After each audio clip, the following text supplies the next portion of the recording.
اور وہ کیوں درجات کو بلند فرما دیتا ہے؟ وہ فرماتے ہیں فیقول، اور جب بندے کے درجات کو جنت میں بلند کیا جائے گا، یعنی یہ بندہ جنت میں چلا گیا اور پھر اس کے درجات کو بلند کیا جاتا ہے،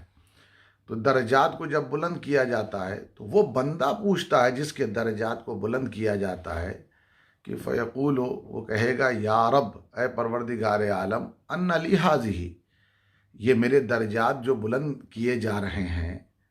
تو اس کا سبب کیا ہے، اس کا ریزن کیا ہے؟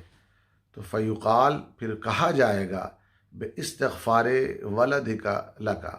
اس لیے کہ تیرے لیے زمین پر تیرا بیٹا استغفار کر رہا ہے، تیری بخشش کی دعائیں کر رہا ہے، تیرے درجات کی بلندیوں کی دعائیں کر رہا ہے، اس بنیاد پر جنت میں تیرے درجات اللہ تعالیٰ بلند فرما رہا ہے۔ معلوم یہ ہوا کہ جو زمین والے ہیں وہ دعا کر رہے ہیں، اور جو جنت میں یعنی جو دنیا سے چلے گئے ایمان والے، اللہ تعالیٰ ان کے درجات کو بلندیاں عطا فرما رہا ہے۔ اس سے ایصال ثواب کا پتہ چلتا ہے کہ جو ایصال ثواب کیا جاتا ہے اس کا فائدہ جو چلے جاتے ہیں ایمان والے انہیں پہنچتا ہے۔ اسی طرح فرمایا، اسی حدیث کے ذیل میں حضرت امام جلال الدین سیوطی فرماتے ہیں کہ اس سے یہ پتہ چلتا ہے کہ زمین والوں کی دعاؤں سے، یعنی زمین پر جو لوگ یعنی جو دنیا میں باحیات ہیں ان کی دعاؤں سے اللہ تبارک و تعالی جو چلے گئے انہیں فائدہ دیتا ہے۔ اسی طرح ایک حدیث پاک اور بھی ہے،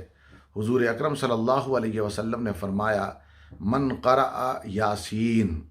فی لیلۃ، جس نے سورہ یاسین شریف کو رات میں پڑھا، ابتغاء وجہ اللہ، اللہ تعالیٰ کو راضی کرنے کے لیے، یعنی یاسین شریف اللہ کی رضا کے لیے پڑھا، غفر لہ ما تقدم من ذنبہ، اور نسائی شریف میں رات کا بھی ذکر ہے اور دن کا بھی ذکر ہے، چاہے دن میں پڑھے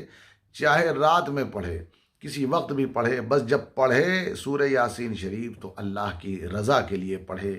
یعنی اللہ کو راضی کرنے کے لیے پڑھے، اللہ کو خوش کرنے کے لیے پڑھے، تو غفر لہ ما تقدم من ذنبہ، تو اللہ تبارک و تعالیٰ اس کے تمام تر پچھلے گناہوں کو معاف فرما دیتا ہے۔ اسی لیے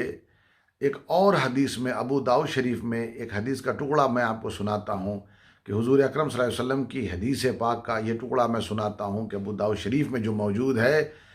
کہ سورہ یاسین جس طرح رات یا دن میں پڑھیے تو یہ آپ کے گناہوں کو یہ تلف کر دیتی ہے، آپ کے گناہوں کو ختم کر دیتی ہے، ماضی کے گناہوں کو ختم کر دیتی ہے، مٹا دیتی ہے۔ اسی طریقے سے فرمایا ابو داؤد شریف میں، فقرؤوہا عند موتاکم، یعنی کہ سورہ یاسین شریف کو پڑھا کرو اپنے مردوں کے قریب، یعنی کہ قبر پہ جاؤ تو سورہ یاسین پڑھ لو، یا سورہ یاسین پڑھ کر کے اس کا ثواب اپنے مردوں کو پہنچا دو، اس کا ثواب پہنچتا ہے۔ معلوم یہ ہوا کہ یہ اللہ تعالیٰ کا یہ فضل ہے کہ جو ایمان والے چلے جاتے ہیں اللہ تعالیٰ ان پر اپنے انعامات اور اپنے فضل کی بارش فرماتا رہتا ہے، اسی کا نام ایصال ثواب ہے۔ یاد رکھیے گا، مشہور ترین حدیث پاک ہے، حضرت سعد بن عبادہ رضی اللہ تعالیٰ عنہ اس کے راوی ہیں، اور حضرت سعد بن عبادہ رضی اللہ تعالیٰ عنہ حضور اکرم صلی اللہ علیہ وسلم کے پاس آتے ہیں اور کہتے ہیں، قلت یا رسول اللہ ان امی،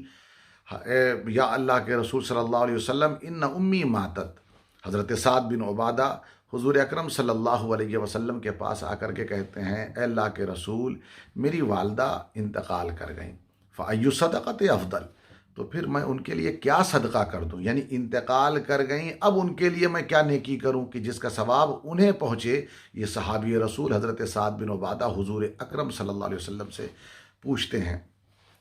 تو حضور فرماتے ہیں، قال الماء، حضور فرماتے ہیں پانی کا صدقہ کر دو، یعنی پانی لگا دو، لوگ پئیں گے فائدہ تمہاری ماں کو پہنچے گا، لوگ پئیں گے اور اس نے جو ثواب اس کا ہوگا وہ ثواب تمہاری والدہ کو پہنچے گا۔ فحفر بئرا، تو حضرت سعد بن عبادہ نے پھر ایک کنواں کھدوایا اپنی والدہ کے لیے، اور اس کے بعد حضور اکرم صلی اللہ علیہ وسلم نے ارشاد فرما دیا، ھذہ لأم سعد، یعنی یہ جو کنواں ہے یہ ام سعد کے لیے ہے، یعنی کہ سعد کی والدہ کے لیے ہے، ان کے ایصال ثواب کے لیے ہے۔ معلوم یہ ہوا کہ جو لوگ دنیا سے چلے جاتے ہیں، اگر آپ قرآن پڑھ کر کے انہیں ثواب پہنچانا چاہیں تو وہ ثواب پہنچتا ہے، یا کوئی اچھا عمل یعنی کسی اور کو فائدہ آپ پہنچاتے ہیں نیکی کی نیت سے، اور یہ اس نیت سے کہ اس چیز کا ثواب جو دنیا سے چلا گیا اسے پہنچے، تو اسے پہنچتا ہے۔ اسی کو ایصال ثواب کہا جاتا ہے۔ یاد رکھیے گا، کسی کے نام کا یعنی جو چلا گیا اس کے نام کے پر اگر آپ کسی کو کچھ دیتے ہیں تو وہ ان کے لیے صدقہ بن جاتا ہے، جو نور بن کر کے ان کی قبر میں اترتا رہتا ہے اور قبر کو روشن کرتا رہتا ہے، جیسا کہ شرح الصدور میں حضرت سیدنا امام جلال الدین سیوطی رحمۃ اللہ تعالی علیہ لکھتے ہیں۔ اسی طریقے سے یاد رکھیے گا، امام قرطبی نے ایک واقعہ لکھا کہ عزیز الدین بن عبد السلام یہ زندگی میں یہ فتویٰ دیا کرتے تھے کہ آپ جب ایصال ثواب کرتے ہیں تو اس ایصال ثواب کا کوئی فائدہ مردے کو نہیں پہنچتا، اور اسی پر قائم تھے۔ لیکن قبر میں جب وہ گئے تو کسی نے خواب میں، یہ حضرت امام قرطبی لکھتے ہیں کہ کسی نے خواب میں انہیں دیکھا کہ اور پوچھا کہ کیا معاملہ ہے۔ انہوں نے کہا کہ میں تم سے کہتا ہوں کہ میں اپنے فتوے سے جو میں نے زندگی میں فتویٰ دیا تھا اس سے رجوع کرتا ہوں۔ یقیناً یہ جو کہا جاتا ثواب نہیں پہنچتا، میں آج اس منزل میں ہوں کہ یہاں آ کر میں کہتا ہوں یقیناً ثواب پہنچتا ہے۔ تو ایصال ثواب حدیث پاک سے ثابت ہے، اولیاء کرام کے واقعات سے ثابت ہے، اور قرآن مقدس کی اور بھی آیتیں ہیں جس کے اندر ایصال ثواب کی بات ملتی ہے کہ جس سے جو چلا گیا اسے فائدہ پہنچتا ہے۔ تو دوستان محترم، یہی میری گزارش ہے کہ اللہ تعالیٰ فرما رہا ہے کہ تم کل نفس بما کسبت رہین، اپنی تیاری کرتے رہو، ہر ایک اپنے اپنے کیے کا ذمہ دار ہے۔ اپنی تیاری کرتے رہو، لیکن جو دنیا سے چلا گیا اس کے لیے استغفار کرو، اس لیے کہ اس کے لیے تم جب استغفار کرو گے تو اسے فائدہ پہنچے گا۔